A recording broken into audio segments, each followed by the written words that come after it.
Hello, नमस्कार। मैं सत्येंद्र गुप्ता और आप लोगों का बायोलॉजी की कक्षा में स्वागत है। जैसा कि आप लोगों को पता है कि लॉकडाउन की वजह से जितनी भी क्लासेस हैं वो नहीं चल रहे हैं। सारे क्लासेज इस समय ऑनलाइन चल रहे हैं।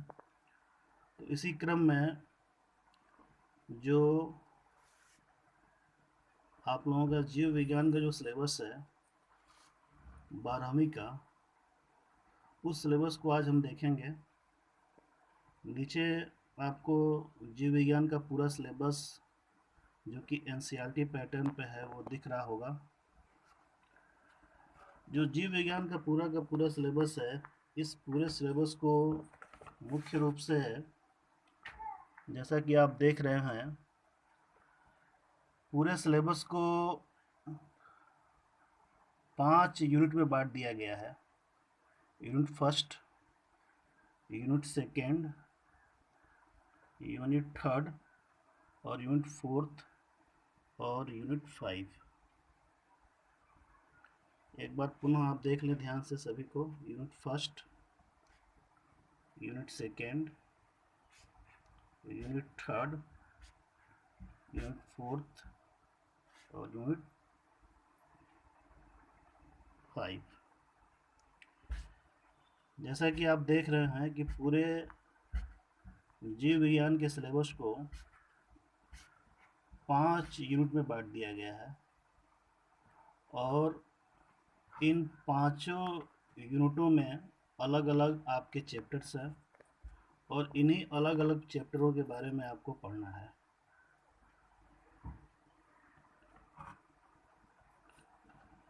आइए इन अलग अलग चैप्टर और जितने भी यूनिट्स हैं इसको हम एक एक करके देखते हैं।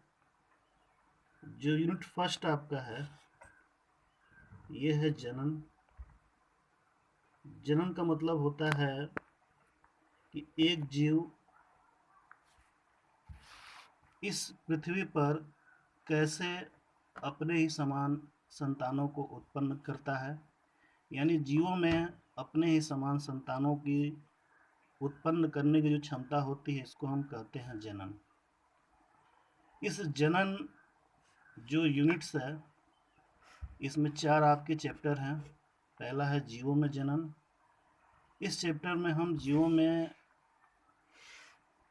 जनन की कितनी विधियां हैं, कौन कौन सी विधियों के द्वारा जीव जनन करते हैं, उन सारी विधियों के बारे में हम पढ़ेंगे। दूसरा आपका जो चैप्टर है ये है पुष्पीय पादपों में लैंगिक जनन।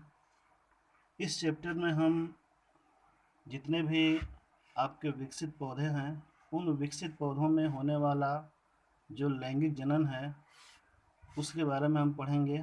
जनन भी मैं बता दूं आपको कि जनन भी 2 तरीके का होता है। एक होता है जनन लैंगिक जनन और एक होता है अलैंगिक जनन। ठीक है, तो पुष्पीय पादपों में होने वाला जो लैंगिक जनन है उसके बारे में हम इस चैप्टर में पढ़ेंगे। तीसरा जो आपका अध्याय है ये है मानव जनन। तो मानव एक विकसित प्राणी है और मानव में होने वाला जो जनन है इस चैप्टर में हम इसके बारे में जानेंगे।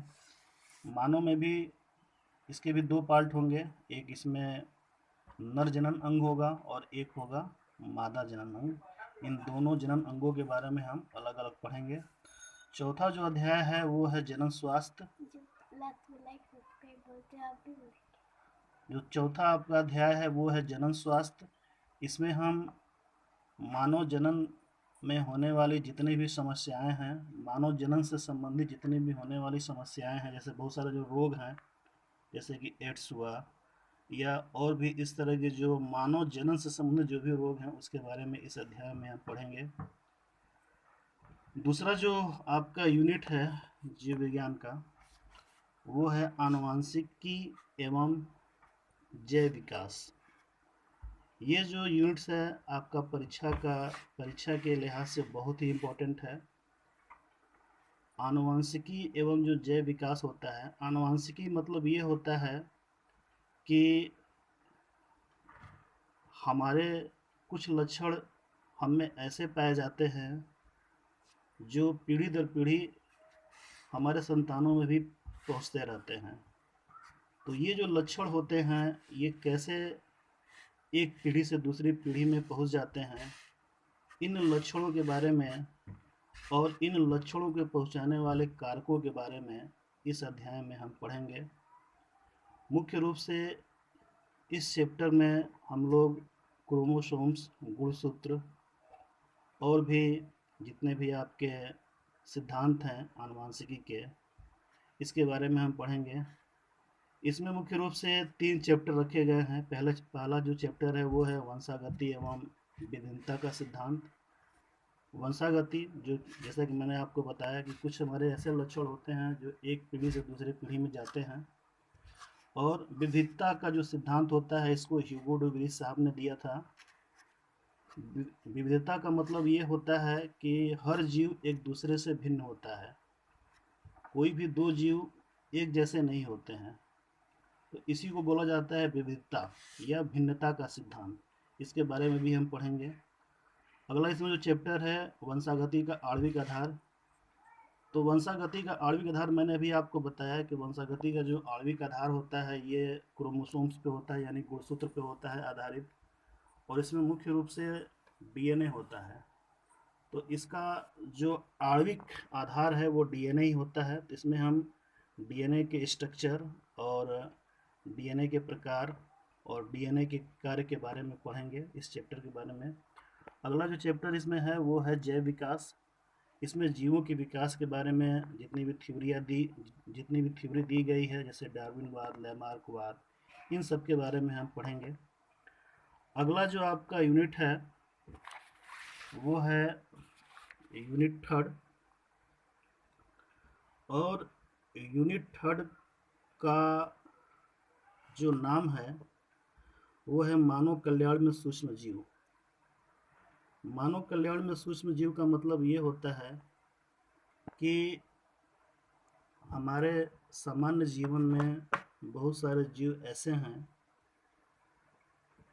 जो हमारे लिए कल्याणकारी है। जैसे कि हम दूध से दही बनाते हैं, जैसे कि हम सिरका बनाते हैं, तो ये जो सारी चीज़ें बनती हैं, जैसे कि हम पनीर बनाते हैं, तो इन सभी चीज़ों को बनाने में कहीं ना कहीं सूक्ष्म जीव काम आते हैं। तो इन सूक्ष्म जीवों के बारे में ही इस पूरे यूनिट्स में आपको बताया जाएगा।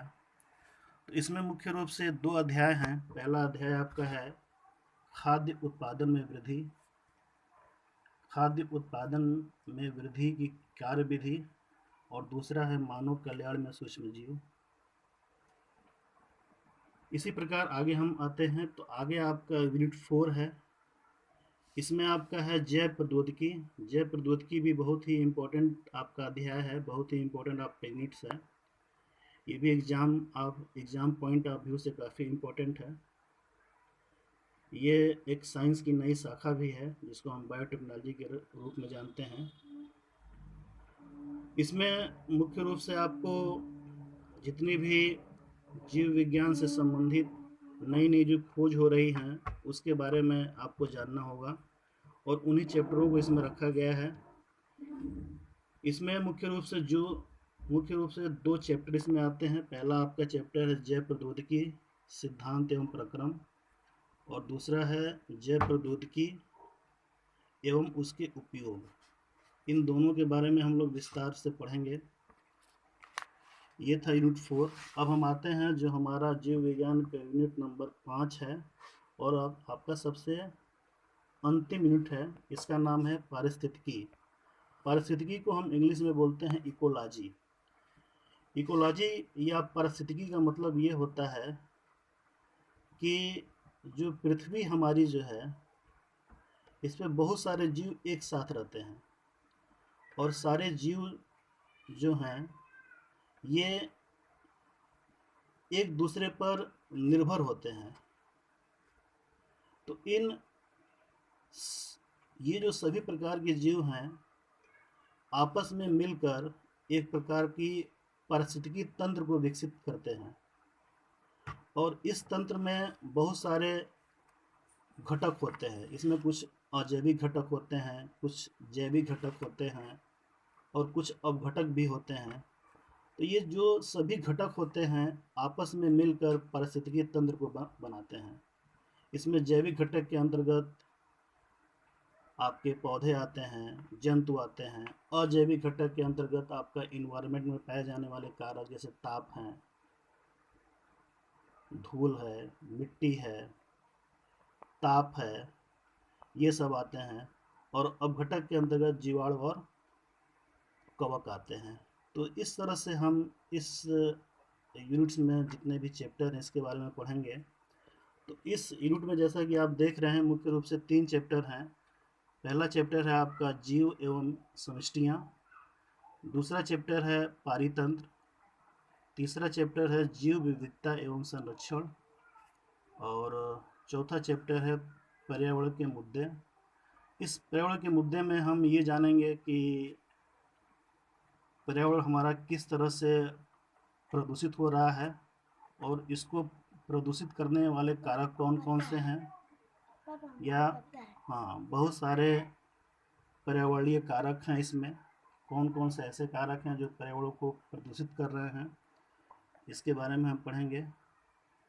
तो कुल मिला के अभी आपने ये देखा कि हमारा जो जीव विज्ञान का सिलेबस है इसको मुख्य रूप से 5 यूनिट्स में बांट दिया गया है।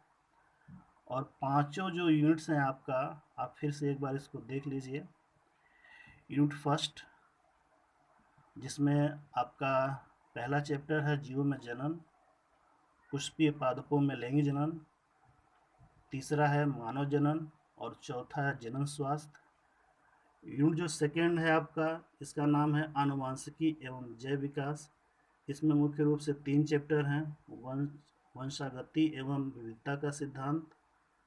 दूसरा चैप्टर है वंशागति का आणविक आधार, इसमें डीएनए के बारे में आपको पढ़ना है। और इसमें तीसरा है चैप्टर जैव विकास। जो यूनिट आपका थर्ड है इसका नाम है मानव कल्याण में सूक्ष्म जीव। इसमें आपके दो चैप्टर हैं, 2 नहीं 3 चैप्टर हैं इसमें। पहला आपका चैप्टर है मानव स्वास्थ्य एवं रोग, दूसरा है खाद्य उत्पादन में वृद्धि एवं उसकी कार्यविधि। थोड़ा यहाँ छूट गया है कि नहीं, यहाँ पर आपका एवं होना चाहिए, एवं कार्यविधि। मानव कल्याण में सूक्ष्म जीव, ये इसमें तीसरा अध्याय था। जो आपका यूनिट फोर्थ है इसका नाम है जैव प्रौद्योगिकी, बायोटेक्नोलॉजी, इसको इंग्लिश बोलते हैं। ये एक साइंस की न्यू ब्रांच है। इसमें मुख्य रूप से 2 चैप्टर हैं, जैव प्रौद्योगिकी सिद्धांत एवं प्रक्रम, और दूसरा चैप्टर है जैव प्रौद्योगिकी एवं इसके उपयोग। और जो यूनिट 5 है ये आपका लास्ट यूनिट है जीव विज्ञान का, जिसका नाम है पारिस्थितिकी। इसमें मुख्य रूप से आपके 4 चैप्टर हैं, 4 मुख्य रूप से अध्याय हैं। पहला इसमें अध्याय है जीव एवं समष्टियाँ, और दूसरा है पारितंत्र, और तीसरा है जीव विविधता एवं संरक्षण, और चौथा है पर्यावरण के मुद्दे। ठीक है, इतना ही आज आप लोगों ने सिलेबस के बारे में जाना। अगले वीडियो में इन जितने भी आपके यूनिट्स हैं, इन सभी यूनिट्स में पाए जाने वाले अलग अलग जो चैप्टर हैं इसके बारे में हम विस्तार से पढ़ेंगे। Okay, bye bye.